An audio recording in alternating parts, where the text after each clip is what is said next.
Assalamualaikum warahmatullahi wabarakatuh. Waalaikumsalam warahmatullahi wabarakatuh. Alhamdulillah, salatu wassalamu ala rasulillah, amma ba'd. Pemirsa yang dirahmati Allah subhanahu wa ta'ala, satu keistimewaan saya duduk di antara dua guru saya, yaitu Ustadz Ali Mahdi hafidhahullah ta'ala. Assalamualaikum Ustadz. Waalaikumsalam warahmatullahi wabarakatuh. Dan juga Ustadz Mekah hafidhahullah ta'ala. Assalamualaikum Ustadz. Waalaikumsalam warahmatullahi wabarakatuh. Sehat semua ini ya? Alhamdulillah. Iya. Pangesane pun jenengan. Masya Allah. Kita duduk di salah satu di antara gambaran surga. Masya Allah. Walaupun memang surga itu tidak bisa kita bayangkan saja, nggak pernah terbetik dalam benak kita. Suara indahnya itu nggak pernah kita dengarkan di dunia. Artinya seindah-indah suara dunia itu belum bisa menggambarkan betapa indahnya suara di surga. Pemandangan seperti ini pun ya tak seindah pemandangan di surga. Nah, dari itu kita insya Allah akan membahas satu tema tentang salah satu amalan yang mana sudah mulai ditinggalkan oleh seseorang, yang hukumnya fardu tapi sebagian orang meninggalkannya, yaitu tentang thalabul ilmi, yang mana kita tahu keutamaannya luar biasa, yang mana kita tahu ilmu inilah yang biidnillahi ta'ala merubah peradaban di dunia ini. Dengan adanya ilmu, Masya Allah, Ustaz, teknologi berkembang. Dengan adanya ilmu, terciptalah teknologi-teknologi yang Masya Allah, sekarang haji bisa dengan pesawat, waktu lebih ringkas, Masya Allah. Tentunya juga lebih simpel dan sebagainya, Ustaz. Nah, ketika kita melihat ilmu dunia pun berkembang penting, Ustaz. Artinya mempelajari ilmu dunia itu penting gitu ya. Bagaimana dengan mempelajari ilmu agama yang akan mengantarkan kita lebih dekat dengan Allah Ta'ala? Tentunya ini lebih penting, Ustaz.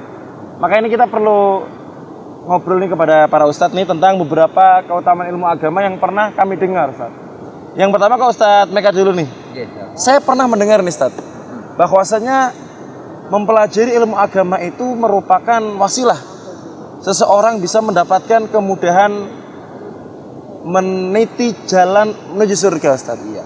Mungkin bisa Ustadz Mekah sampaikan, Ustaz, bagaimana, atau ada hadisnya atau bagaimana, Ustaz? Iya. Betul, Ustaz, bahwa itu senada ya atau selaras dengan hadis yang disampaikan oleh Nabi Muhammad sallallahu alaihi wasallam.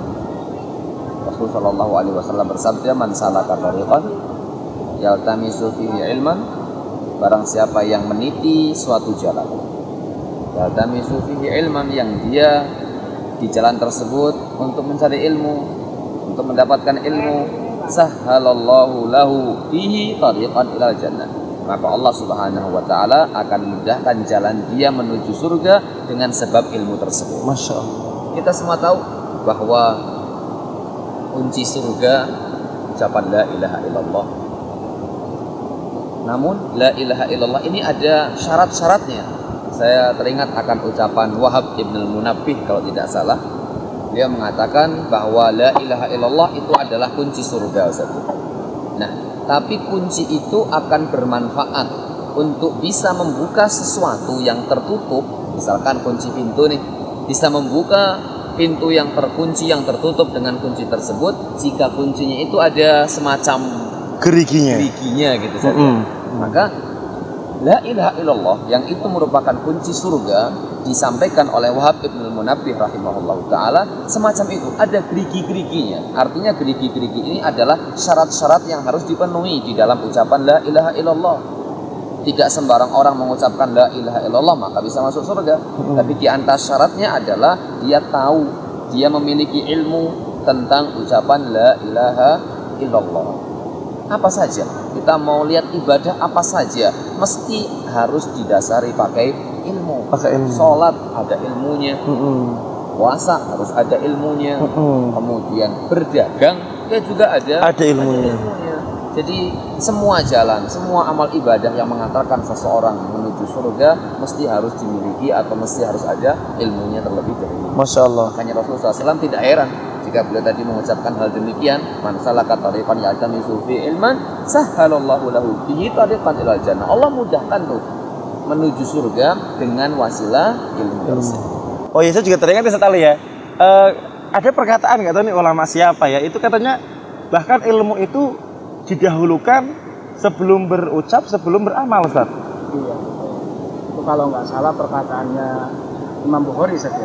Iya, betul. Yang beliau membuat bab al-ilm qabla al-qawli wal amal. Bab berilmu sebelum berucap dan beramal. Jadi sebelum kita berucap kita harus mengilmui, Ustaz. Iya. Kira-kira ucapan ini bermanfaat atau enggak, benar atau salah gitu, Ustaz ya. Apalagi beramal. Nah, ya. Kalaupun bermanfaat, kalaupun baik, kira-kira momennya tepat apa enggak? Momennya tepat atau tidak, Masya Allah. Baik, sekarang ke Ustaz Ali ini, Ustaz ya. Saya juga pernah mendengar, Ustaz ya, masalah warisan, Ustaz. Ternyata para nabi pun meninggalkan warisan untuk umatnya, Ustaz. Oke. Dan kalau tidak salah itu bentuknya bukan dirham, bukan emas, Ustaz. Lalu bentuknya apa, Ustaz? Para nabi itu ketika mereka meninggal, mereka tidak mewariskan harta. Kalau zaman dulu dirham dan dinar, emas dan perak atau perak dan emas. Tapi mereka ketika meninggal, maka yang mereka wariskan adalah ilmu. Luar biasa. Masya Allah. Jadi orang yang berilmu, orang yang mau belajar ilmu, orang yang mau lelah-lelah, berletih menghafal ilmu, kemana-mana mencari ilmu, bersabar di majelis ilmu, itu sejatinya sedang ngumpulin warisannya para nabi. Sedang ngumpulin warisannya para nabi. Masya Allah. Dahulu Abu Hurairah, beliau pernah ketika ke pasar melihat orang-orang sedang sibuk di pasar, Abdullah mengatakan, kenapa kalian masih di sini aja? Itu di masjid warisan Nabi sedang dibagi. Mereka heran, kok tumben-tumben ada pembagian warisan Nabi? Hanya mereka pergi ke masjid. Pada datang ke masjid. Iya. Masya Allah. Sampai di masjid, ternyata nggak mendapati apa yang Ada di benak mereka mungkin gitu ya. Karena benak mereka adalah ya dinar, emas dan lainnya. Iya. Tapi setelah di masjid, ternyata yang mereka dapati adalah orang sholat, orang baca Al-Quran, orang belajar ini dan itu. Akhirnya mereka kecewa. Sesampainya ke pasar, bertemu dengan Abu Hurairah, mereka mengatakan, wahai Abu Hurairah, warisan mana yang dibagi? Kemudian Abu Hurairah mengatakan, ala ulama warasatul anbiya. Para ulama itu adalah pewaris para nabi. Fa'inal anbiya lam yuwarithu dinaran wala dirhama. Dan para nabi itu tidak mewariskan dinar dan tidak pula mewariskan dirham. Walakin warasul ilm. Masya Allah. Akan tetapi yang mereka wariskan adalah ilmu. Berarti kalau kita itu mau mendapatkan warisannya para nabi, yaitu kita harus mau menuntut ilmu, Ustaz. Iya, harus. Masya Allah. Dan insya Allah itu adalah bekal yang cukup, Ustaz ya. Luar biasa. Ya artinya memang kalau kita punya harta, kita mungkin bisa membeli sesuatu. Maka dengan kita punya ilmu, kita bisa melakukan sesuatu yang insya Allah ya bisa menjadikan kita punya bekal cukup untuk menuju surganya Allah Subhanahu Wa Taala. Jadi ilmu di sini sebagai pengawal bagi dia. Pengawal bagi dia. Ada perkataan juga, Ustaz. Kalau kita punya harta, kita yang jaga harta itu. Tapi kalau kita punya ilmu, Ilmu yang jaga ya. Masya Allah. Oke, ke Ustaz BK lagi nih, Ustaz ya. Oke, Ustaz. Anak pernah mendengar, Ustaz. Ya, orang itu punya umur. Iya. Tapi punya batasannya, Ustaz. Betul. Mungkin nggak, Ustaz, orang itu umurnya sudah selesai, udah meninggal, tapi punya potensi mendapatkan pahala yang mengalir, Ustaz. Kayak mengalirnya sungai ini, Ustaz. Allah. Ya. Sabar yang renang nih antum bilang gitu kan? Masya Allah. Habis ini insya Allah kita renang ya. Harus, Ustaz, harus. Insya Allah. Ya. Memang Rasul Shallallahu Alaihi Wasallam pernah menyampaikan terkait masalah investasi gitu. Investasi. Banyak orang yang bicara investasi dan seterusnya gitu ya. Maka Rasul Shallallahu Alaihi Wasallam pernah menyampaikan, dan seperti yang tadi disampaikan oleh Ustaz Ahmad, bahwa umur kita ini nggak panjang. Umur kita ini nggak panjang, paling lama 60, 70. Rasul SAW menyampaikan, a'maru ummati ma baina sittin wa sab'in. Umur umatku ini antara 60 sampai 70. Jadi yang sudah 60, yang sudah 70 ini sudah masuk ke dalam kategori yang disampaikan oleh Rasulullah SAW. Nggak panjang. Kalau kita tanya itu sama orang-orang yang simbah-simbah yang mungkin umurnya 70 tahun, dengan waktu mungkin kita melihat 70 tahun itu waktu yang sangat lama, tapi bagi mereka ternyata ya Allah le, lebih wingi kayaknya le. Nembe wingi kayane. Saya ikut duwe putu, Iya. terus duwe apa namanya tuh? Buyut gitu. Buyut. Ya Allah, nggak kerasa cepat sekali. Terasa. Maka ada hal yang perlu kita perhatikan sebagaimana disampaikan oleh Rasulullah SAW. Zamatal insan, apabila manusia itu meninggal dunia, inqata'a anhu amaluhu illa min salat, maka semua amalnya terputus dari dirinya. Sudah nggak bisa beramal lagi kecuali 3 hal. Ya. Di antara yang disampaikan Rasulullah SAW adalah au ilmin yuntafa'u bihi, atau ilmu yang atau ilmu yang bermanfaat. Ilmu yang bermanfaat itu yang akan menjadi jariyah gitu saja, yang akan menjadi pahala terus mengalir seperti aliran sungai ini. Masya Allah. Masya Allah, sampai wallahu ta'ala alam, hanya Allah saja yang tahu. Jadi kalau misalkan Betul. seorang ngajarin orang lain kebaikan, anaknya katakanlah makan dengan tangan kanan, kemudian dilakukan, pahala Ustaz. Pahala. Kalau diajarkan lagi, Pahala lagi. Masya Allah. Anak kita, saya punya anak 5 misalkan saja, kemudian saya ajari anak makan dengan tangan kanan, sampai seumur mereka menggunakan tangan kanan, kita dapat pahala. Selama itu pun dapat pahala. Selama itu pahala. Dan mereka mengajari anak mereka yang itu otomatis cucu saya, maka saya dapat pahala juga. Ustaz, kebayang ini Ustaz, kalau ada anak kita jadi guru, Masya Allah. kemudian ngajar di sekolah Ustaz, Ya Allah. ngajari kebaikan, muridnya 100. Ya Allah. Masya Allah. 100-nya itu ada yang jadi guru lagi. Ustaz. Masya Allah, punya murid 100 lagi. Ya salam. Luar biasa. Jadi potensi ilmu ini besar Ustaz ya. Bahkan bukan hanya ketika masih hidup, setelah meninggal pun masih punya, Masya Allah ya, pahala terus menerus. Oke, yang keempat ini Ustaz Ali, ada pertanyaan ya. Kita mungkin senang dengan tambahan Ustaz. Kadang kalau bisa ya dapat bonus gitu ya. Ada nggak sih Ustaz ya, ayat atau Al-Quran atau hadis salah satu yang menjelaskan bahwasanya para nabi itu minta tambahan kepada Allah Ustaz? Ada Ustaz. Dan mungkin ayat ini sudah banyak dihafal bahkan sama anak-anak kita yang mungkin masih TK atau masih duduk di SD. Masya Allah. Ayat tersebut berbunyi, wa qur rabbi zidni ilma. Dan katakanlah, wahai Nabi, Rabbi, wahai Rabbu, zidni, tambahkanlah untukku ilmu. Dan Allah Ta'ala tidak pernah memerintahkan kepada nabinya untuk meminta tambahan kecuali dari tambahan ilmu, kecuali ilmu. Allah Ta'ala tidak memerintahkan kepada nabinya, wa qur rabbi zidni malan, wahai Rabbu, tambahkanlah kepada aku harta, atau wa qur rabbi zidni makanatan, wahai Rabbu, tambahkanlah untukku kedudukan, dan seterusnya. Tidak. Tapi Allah Ta'ala mengatakan, wa qur rabbi zidni ilmu. Wahai Nabi, berdoalah kepada Allah, Rabbi, wahai Rabbu, tambahkanlah kepada aku ilmu. Ini tentu menunjukkan akan betapa agungnya ilmu. Sampai Nabi SAW disuruh minta tambahan. Betapa pentingnya ilmu, betapa agungnya ilmu Ustaz. Sampai disuruh minta tambahan. Masya Allah ya. Jadi memang luar biasa ini ilmu Ustaz ya. Memang samudra ilmu ini luar biasa Ustaz ya. Baik, Ustaz mereka lagi nih Ustaz. Yang kelima nih Ustaz ya. Tanda Allah sayang kepada seorang hamba itu kan banyak Ustaz. Iya. Ya. Tapi kita butuh ini Ustaz ya, butuh pemahaman yang lurus. Apa tanda Allah sayang kepada seorang hamba itu? Allah kayakan hamba itu. Apakah tanda Allah sayang kepada seorang hamba, Allah berikan jabatan, atau ada ciri-ciri lain Ustaz ya? Mungkin banyak orang Ustaz ya yang punya mindset bahwa harta, bahwa kedudukan itu adalah standar barometer Allah itu suka padanya, Allah kasih kemuliaan. Kalau rezekinya sedikit, rezekinya nggak banyak, bahasa kita mungkin tirakat terus gitu ya, ekonominya susah gitu ya, katanya ini Allah lagi nggak seneng sama saya. Allah sendiri yang menyampaikan dalam Al-Quran, wa ammal insanu idza mabtalahu rabbuhu fa akramahu wa na'amahu fa yaqulu rabbi akraman wa amma idza mabtalahu faqadara alaihi rizqahu fa yaqulu rabbi ahanan. Apa kata Allah? Kalla, enggak demikian kondisinya. Jadi kalau ada orang yang dikasih kaya sama Allah, dikasih mudah rezeki sama Allah, kemudian dia mengatakan rabbi akraman, Allah memuliakanku, maka salah. Yang mungkin rezekinya sempit, payah, tirakat gitu bahasanya, itu Allah hina sama Allah, menghinakan saya. Kalla, kata Allah, enggak demikian. Apa sih standar barometer Allah Subhanahu wa taala menginginkan kebaikan untuk seorang hamba? Rasulullah SAW yang menyampaikan, mayyuridillahu bi khairan yufaqihu fiddin. Siapa yang Allah kehendaki mendapatkan kebaikan pada seorang hamba, hamba ini dapat kebaikan. Kalau Allah menginginkan kebaikan kepada seorang hamba ini, yufaqihu fiddin. Allah Subhanahu wa taala akan faqihkan dia, mudahkan dia untuk faqih dalam masalah ilmu agama. Paham ilmu agama. Dan tentunya kan nggak mungkin seorang paham agama tanpa belajar, Ustaz. Tanpa bersusah payah gitu ya.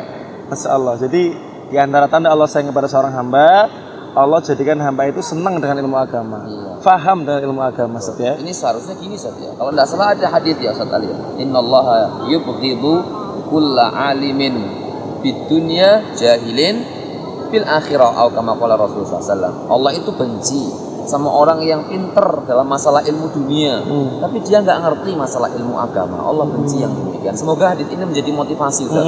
Kalau kita mungkin semangat cari ilmu dunia untuk bekal kita di dunia, untuk masa depan kita di dunia, maka ilmu agama itu masa depan kita di dunia dan bukan hanya di dunia kan, tapi sampai di akhirat kelak Ustaz. Jadi harusnya tumbuh semangat lagi untuk belajar ilmu agama. Apalagi kalau duanya kumpul Ustaz. Ilmu agamanya bagus, ilmu dunianya bagus, manfaat ini masalah ya. Luar biasa. Oke, satu kali lagi Ustaz. Kita tahu Ustaz ya, setiap orang pasti punya rasa takut. Nah, bahkan mungkin kalau ditanya secara jujur ya, setiap muslim lah, kamu takut gak kepada Allah? Pasti mengatakan takut Ustaz. Ya walaupun pada prakteknya mereka menyelisihi jawabannya, masih mau bermaksiat dan sebagainya. Ustaz, ini ada pertanyaan Ustaz. Siapa orang yang paling takut kepada Allah Ustaz? Siapa orang yang paling takut kepada Allah? Iya. Tentunya orang yang paling takut kepada Allah adalah orang yang paling mengenal Allah. Paling mengenal Allah. Karena ada istilah tak kenal maka tak takut. Oh gitu Ustaz. Baru dengar. Biasanya tak kenal maka tak sayang. Istilah dari beliau ya. Masya Allah. Tak kenal maka tak takut. Tak kenal Allah maka tak takut.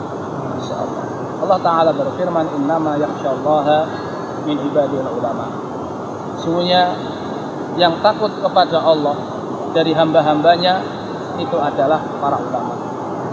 Jadi orang yang paling takut kepada Allah Azza wa Jalla, takut akan bagaimana kelak dia di akhirat, dia selamat atau tidak, dia mengenal kebesaran Allah Azza wa Jalla, itu para ulama.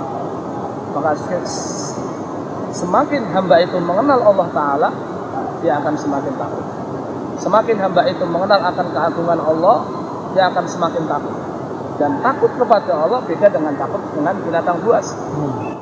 Orang kalau takut dengan binatang buas, dia akan apa? Lari. Menjauh. Jauh. Berbeda dengan orang takut kepada Allah. Orang takut kepada Allah, dia akan mendekat. Dia akan tunduk. Dia akan taat perintahnya. Dia akan menjauhi maksiatnya, biar Allah Ta'ala tidak murka sama dia. Jadi Ibnu Qayyim mengatakan bahwasannya manzilatul inabah itu lebih tinggi daripada manzilatul taubah. Orang yang pertama taubat, tapi setelah taubat itu masih ada tugas berikut, yaitu inabah. Apa itu inabah? Inabah itu tunduk kepada Allah, lari menuju Allah, menjalankan perintah Allah. Setelah dia menyesal, taubat, teruskan menuju ke tahap berikutnya. Wa anibu ila rabbikum. Kembalilah kepada Rabb kalian, lari kepada Rabb kalian, tunduk kepada Rabb kalian. Kita mendekat kepada Allah. Setelah kita bermaksiat, kita takut akan Allah Ta'ala hukum kita bertobat. Setelah itu lanjutkan. Anibu ila rabbikum. Ada statement yang unik Ustaz. Tak kenal maka tak takut. Wah ini perlu kita tulis dalam kamus Ustaz. Oke Ustaz, ini close statement nih Ustaz. Ya. Tentang keutamaan kalau misalkan ilmu dan iman ini ketemu Ustaz. Wah, Masya Allah. Bukan hanya ilmu nih, ilmu sama iman ketemu Ustaz. Iya. Tentu semuanya punya keutamaan, tapi kalau kumpul jadi satu orang Ustaz, gimana keutamaannya Ustaz? Saya pernah dengar Ustaz Ali Mahdi pernah bicara tuh. Ustaz Ali? Iya, pernah dengar. Mungkin beliau menukil juga dari salah seorang ulama.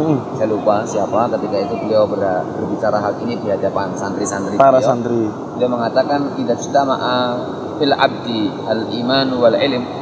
Jika terkumpul pada seorang hamba iman dan ilmu wajabat lahur rif'ah kalau tidak salah. Masya Allah. Maka pasti akan mendapatkan kedudukan yang tinggi di sisi Allah Subhanahu wa taala. Sesuai dengan firman Allah, yarfa'illahu alladziina aamanu minkum walladziina utul ilma darajat.